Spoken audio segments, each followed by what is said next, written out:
Vaiguru Ka Khalsa, Vaiguru Ji Ki Fateh. Bienvenue à vous mes amis. Aujourd'hui je réponds à la question suivante. Comment peut-on rester calme? Comment être calme dans son quotidien, quoi qu'il advienne?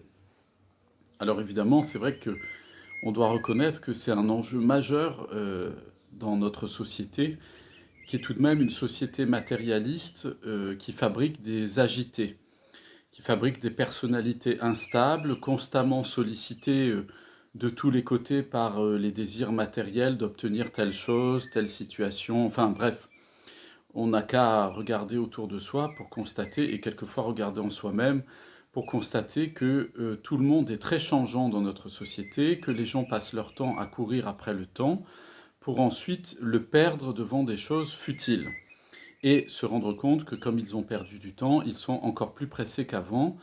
Et tout ça crée de l'agitation mentale, de l'agitation intérieure, et on voit se développer dans notre société de plus en plus de maladies liées à ces problèmes d'agitation, de perturbation, et on le voit de plus en plus tôt chez les individus, puisque on a aujourd'hui identifié des enfants comme étant des enfants hyperactifs, par exemple, donc ça c'est dans le milieu de la psychiatrie ou la pédopsychiatrie.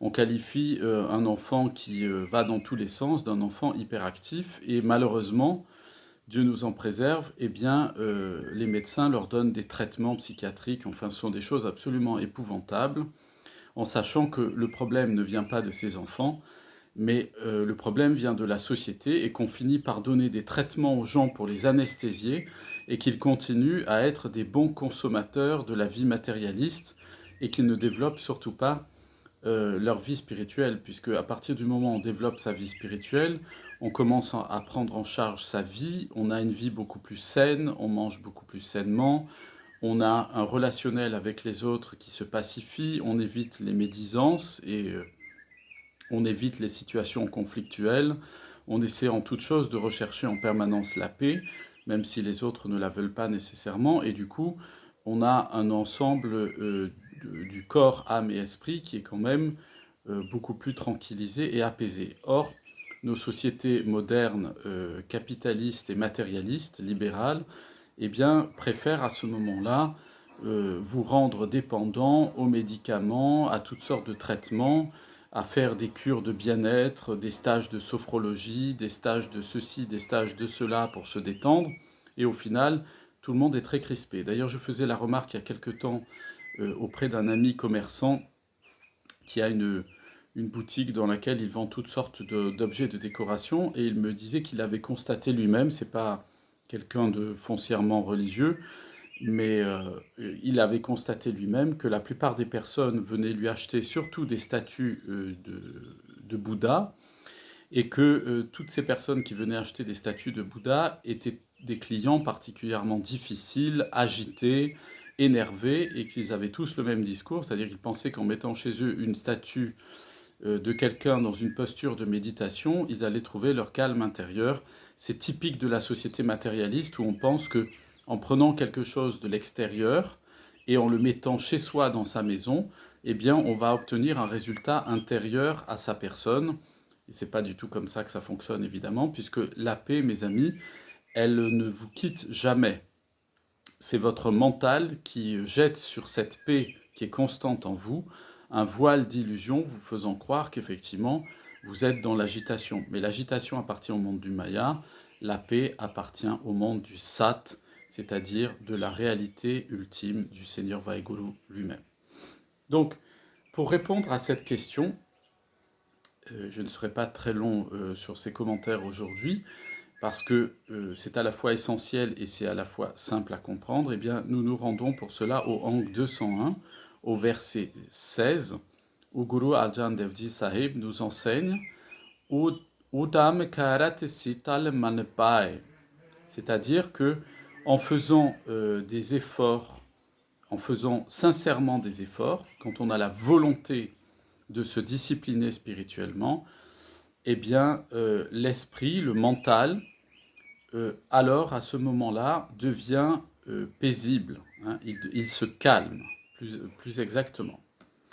Et en même temps, un peu plus loin, au Hang 341, au verset 5, toujours Guru Arjan Dev Ji, mais qui cite ici Pakar Kabir Ji, nous dit « Nit nit man ki attira », c'est-à-dire que c'est avec beaucoup de difficultés, beaucoup d'épreuves que je suis parvenu à calmer mon mental.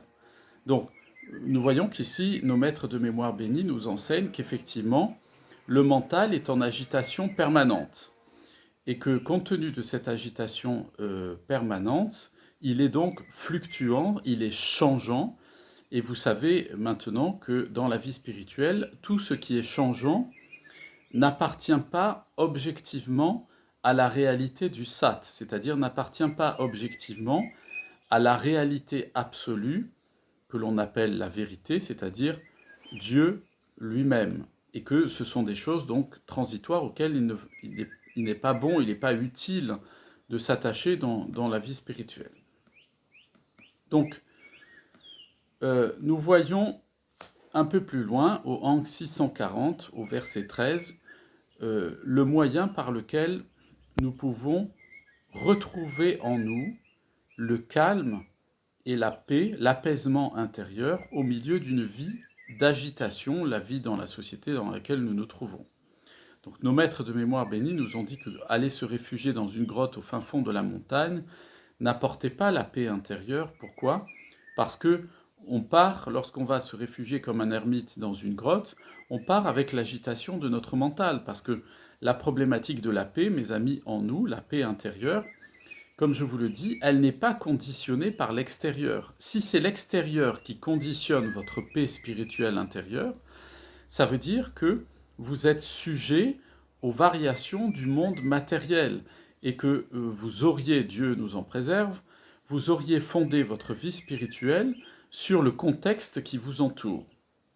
Or, il n'en est rien, la vie spirituelle se fonde en Dieu, elle se fonde sur Vaheguru lui-même, qui lui est dans un état de samadhi, c'est-à-dire il ne connaît aucun changement. Donc si nous nous connectons au Seigneur Vaheguru qui vit en nous, à travers nous-mêmes, puisque nous sommes une de ses nombreuses formes, une de ses nombreuses manifestations, eh bien, nous sommes toujours dans la paix intérieure, quoi qu'il nous arrive, même si extérieurement il y a des agitations. C'est exactement comme l'océan. Il peut y avoir la tempête en surface, tout est agité, mais dans les tréfonds de l'océan, au plus profond, dans les profondeurs de l'océan, le courant est toujours égal, il n'y a pas d'agitation et tout demeure calme. Et donc Guru Arjan Dev Ji nous dit comment nourrir en nous le calme, comment nourrir en nous la paix, la tranquillité intérieure. Pour cela, nous nous rendons au Hang 640, au verset 13, et Guru Arjan Dev Ji Sahib nous dit « Man tane sital hoya pai pochane nam atar ». C'est-à-dire que mon mental et mon esprit ont été tranquillisés, sont tranquilles et calmes, ô mes frères, car ils sont nourris par la nourriture d'une âme. Et donc, vous voyez, mes amis, que la source de la paix en nous, c'est la méditation constante d'une âme divine. Et comme je le répète à l'envi, mais c'est parce que c'est essentiel et capital au but de notre vie spirituelle, c'est-à-dire à la libération spirituelle, à la mukti, c'est qu'il faut tous les jours, sans cesse et constamment, se nourrir d'une âme, c'est-à-dire être en connexion permanente, être en Wi-Fi permanent, si je peux utiliser cette métaphore-là, cet exemple-là, avec la réalité du Seigneur Vaheguru, avec son essence elle-même. Et je vous renvoie à mon cours sur les Panchabhats, sur les 5 sons primordiaux.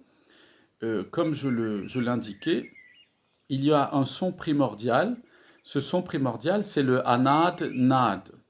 C'est le on primordial qui émane de la méditation du Seigneur Vaheguru. Eh bien, c'est à cette fréquence-là que nous devons nous connecter au travers du Nam Simran. Et c'est très simple, mes amis. Au fur et à mesure où nous nous connectons consciemment à la présence de Dieu en nous, par cette méditation constante du Nam tout au long de la journée, mes amis, c'est pas une fraction, on fait ça le matin pendant 10 minutes, et puis ensuite, on est quitte pour la journée de notre devoir religieux ou méditatif, et on passerait à autre chose. Non, on doit être immergé toute la journée dans la présence d'une âme divine, dans la conscience, dans la présence consciente de la divinité qui réside en nous. C'est ça la nourriture quotidienne. Un peu plus loin encore, au Ang 700 au verset 12, Guru Arjan Devji Sahib nous dit Tirao sun tirao prab kao. C'est je suis calme, hein, je suis tranquille, je me suis tranquillisé intérieurement. Prab kao, en entendant des choses au sujet du Seigneur Dieu. Prab, c'est mon bien-aimé, au sujet du Seigneur Dieu, mon bien-aimé. Qu'est-ce que ça veut dire?